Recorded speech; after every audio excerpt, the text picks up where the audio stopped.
मोहिनी एकादशी महाकथा और संपूर्ण व्रत विधान यूट्यूब स्क्रिप्ट। एक मंगलाचरण और दिव्य परिचय। ओम नमो भगवते वासुदेवाय। वैशाख मास की इस पावन बेला में आप सभी का स्वागत है। आज हम उस तिथि की चर्चा करेंगे जो न केवल हमारे दुखों का अंत करती है बल्कि हमारे भीतर के अमृत को जगाती है, मोहिनी एकादशी। शास्त्रों में वर्णित है कि यह वह दिव्य तिथि है जो संचित पापों को भस्म कर मनुष्य को मोक्ष की ओर ले जाती है। आज के इस विशेष अंक में हम मोहिनी एकादशी के उस यथार्थ महत्व को जानेंगे जो शायद ही आपने पहले कभी सुना हो। 2 शुभ तिथि और मुहूर्त का शास्त्रोक्त ज्ञान। इस वर्ष वैशाख शुक्ल पक्ष की मोहिनी एकादशी का व्रत 27 अप्रैल सोमवार को रखा जाएगा।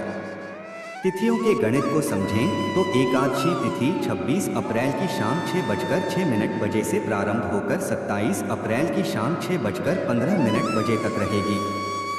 क्योंकि हिंदू धर्म में उदया तिथि सूर्योदय के समय की तिथि का विशेष महत्व है, इसलिए 27 अप्रैल को ही व्रत करना शास्त्र सम्मत और सर्वोत्तम है। सोमवार का दिन होने के कारण इस एकादशी का महत्व और भी बढ़ जाता है, क्योंकि यह भगवान विष्णु और महादेव के सामंजस्य का प्रतीक बन जाती है। 3 दशमी से द्वादशी संयम की त्रिवेणी। एकादशी का व्रत केवल एक दिन का नहीं बल्कि 3 दिनों का तप है। इसकी शुरुआत दशमी तिथि से ही हो जाती है। भोजन के नियम। दशमी के दिन कांसे के बर्तन का प्रयोग न करें। मांस, मदिरा, प्याज, लहसुन और शहद का पूर्ण त्याग करें। विशेष रूप से ध्यान रखें कि इस दिन मसूर की दाल, चने और हरे साग का सेवन वर्जित है। शुद्धि। यदि आपको बाल धोने हैं तो वह दशमी को ही धो लें, क्योंकि एकादशी और द्वादशी को बाल धोना वर्जित माना गया है। रात्रिचर्या। दशमी की रात्रि को सोने से पहले दांत अवश्य साफ करें ताकि मुख में अन्न का कोई अंश न रहे। एक समय सात्विक भोजन ही ग्रहण करें। 4 ब्रह्मा मुहूर्त और पूजन की विधि। एकादशी के दिन सूर्योदय से पूर्व उठकर स्नान के जल में थोड़ा गंगाजल मिलाकर स्नान करें। स्वच्छ वस्त्र धारण कर सबसे पहले सूर्य देव को अर्घ्य दें। इसके पश्चात यमराज के निमित्त 1 लोटा जल अर्पित करना न भूलें, क्योंकि वैशाख मास में यम पूजन का विशेष महत्व है। पूजन सामग्री। भगवान विष्णु की प्रतिमा के सम्मुख धूप, दीप, रोली, मौली और पीले पुष्प अर्पित करें। नैवेद्य। पंचामृत तैयार करें। दूध, दही, घी, शक्कर और गंगाजल। ध्यान रहे, इस दिन पंचामृत में शहद का प्रयोग वर्जित माना गया है। 5 मोहिनी अवतार समुद्र मंथन की दिव्य गाथा। अब श्रवण करें वह कथा जिसके सुनने मात्र से अश्वमेध यज्ञ जैसा फल प्राप्त होता है। जब देवता और असुरों ने मिलकर समुद्र मंथन किया तब उसमें से अमृत कलश प्रकट हुआ। असुर उस कलश को लेकर भाग गए। यदि असुर अमृत पी लेते तो सृष्टि में अधर्म का साम्राज्य हो जाता। तब भगवान विष्णु ने विश्व की सबसे सुंदर स्त्री का रूप धारण किया, मोहिनी। मोहिनी का रूप इतना मनमोहक था कि असुर अपनी सुध-बुध खो बैठे। मोहिनी ने अपनी चतुराई से असुरों को भ्रमित किया और सारा अमृत देवताओं को पिला दिया। इसी मोहिनी रूप के कारण धर्म की रक्षा हुई और देवताओं को अमरत्व प्राप्त हुआ। जिस तिथि को भगवान ने यह रूप लिया वही मोहिनी एकादशी कहलाई। 6 राम वशिष्ठ संवाद और ऐतिहासिक महत्व। इस व्रत की महिमा स्वयं महर्षि वशिष्ठ ने मर्यादा पुरुषोत्तम भगवान श्री राम को बताई थी। जब श्री राम माता सीता के वियोग में अत्यंत दुखी थे तब ऋषि वशिष्ठ ने उन्हें मोहिनी एकादशी व्रत का मार्ग दिखाया। इस व्रत के प्रभाव से मानसिक शांति प्राप्त होती है और असंभव कार्य भी संभव हो जाते हैं। 7 अमृत घट का चमत्कारी उपाय, विशेष दान। वीडियो के प्रारंभ में मैंने आपसे एक दिव्य उपाय की बात की थी। मोहिनी एकादशी पर जल दान का महत्व अमृत दान के समान है। क्या करें? मिट्टी का एक कोरा घड़ा लें, उसे शीतल जल से भरें और उसमें थोड़ा सा गंगाजल डालें।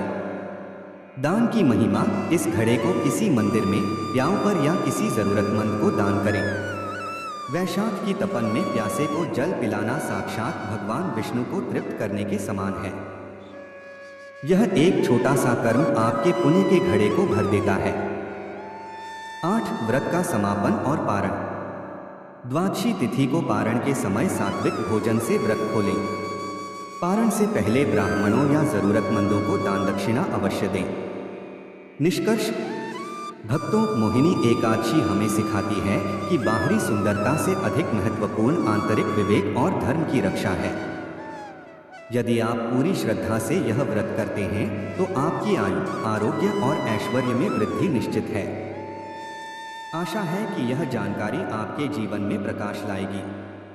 कमेंट में जय श्री हरि अवश्य लिखें और इस वीडियो को साझा कर पुण्य के भागी बने।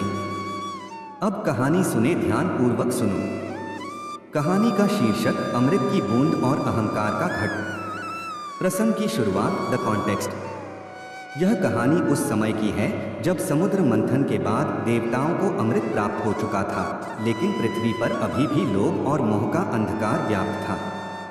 स्वर्ग में अमृत की सुरक्षा हो रही थी, परंतु मृत्युलोक पृथ्वी के मानव अभी भी जीवन के असली अमृत से अनभिज्ञ थे। पात्र परिचय। एक निर्धन जलसेवक। विदर्भ देश के एक छोटे से गांव में माधव नाम का एक साधारण व्यक्ति रहता था। माधव के पास न धन था, न ऊंची जाति का मान। उसके पास था तो बस एक छोटा सा मिट्टी का घड़ा, जिससे वह दिन भर राहगीरों को जल पिलाया करता था। लोग उसे जलसेवक कहते थे। माधव का मानना था कि प्यासे को पानी पिलाना ही सबसे बड़ा धर्म है। उसी गांव में धनपाल नाम का एक अहंकारी सेठ भी रहता था। वह अपनी धन दौलत के घमंड में इतना चूर था कि उसने अपने घर के बाहर एक बड़ा सोने का घड़ा रखा था, लेकिन वह केवल अमीर लोगों या अपने स्वार्थ के लिए ही उसका उपयोग करता था। परीक्षा की घड़ी, द टर्निंग पॉइंट। एक बार वैशाख मास की भीषण गर्मी पड़ रही थी। धरती तप रही थी और लू के थपेड़े चल रहे थे। संयोगवश उसी दिन मोहिनी एकादशी का पावन पर्व था। माधव ने संकल्प लिया था कि आज वह निर्जला व्रत रखेगा और दिन भर प्यासों की सेवा करेगा। तभी दोपहर के समय गांव के रास्ते पर एक अत्यंत वृद्ध और जर्जर अवस्था में सन्यासी आए। वे प्यास से व्याकुल होकर गिर पड़े। वे धनपाल के द्वार पर पहुंचे और जल मांगा। धनपाल ने उन्हें दुत्कार दिया और कहा, यह सोने का पात्र केवल विशिष्ट अतिथियों के लिए है, तुम्हारे जैसे भिखारियों के लिए नहीं। माधव का त्याग और दिव्य अनुभव। वह सन्यासी रेंगते हुए माधव की कुटिया तक पहुंचे। माधव स्वयं भूख और प्यास से निढाल था, उसका गला सूख रहा था। जैसे ही उसने सन्यासी को देखा, उसने अपना व्रत भूलकर अपने घड़े का आखिरी शीतल जल सन्यासी के चरणों में अर्पित किया और उन्हें जल पिलाया। जैसे ही सन्यासी ने जल पिया, माधव की आंखों के सामने एक अलौकिक चमत्कार हुआ। वह साधारण सन्यासी अंतर्धान हो गए और वहां साक्षात भगवान विष्णु का मोहिनी स्वरूप प्रकट हुआ। संपूर्ण वातावरण दिव्य सुगंध से भर गया। भगवान का संदेश, द मोरल। भगवान मोहिनी ने मुस्कुराते हुए कहा, हे माधव, जिस प्रकार मैंने समुद्र मंथन के समय देवताओं को अमृत पिलाकर उनकी रक्षा की थी, आज तुमने इस तपन में प्यासे को जल पिलाकर वही पुण्य प्राप्त किया है। लोग स्वर्ण के पात्रों में अमृत ढूंढते हैं, परंतु असली अमृत तो उस मिट्टी के घड़े में है जो परोपकार के जल से भरा हो। भगवान ने माधव को आशीर्वाद दिया कि जो भी व्यक्ति मोहिनी एकादशी के दिन श्रद्धापूर्वक जलदान करेगा, उसके जीवन के समस्त पापों का क्षय हो जाएगा और उसे अंत में विष्णु लोक की प्राप्ति होगी।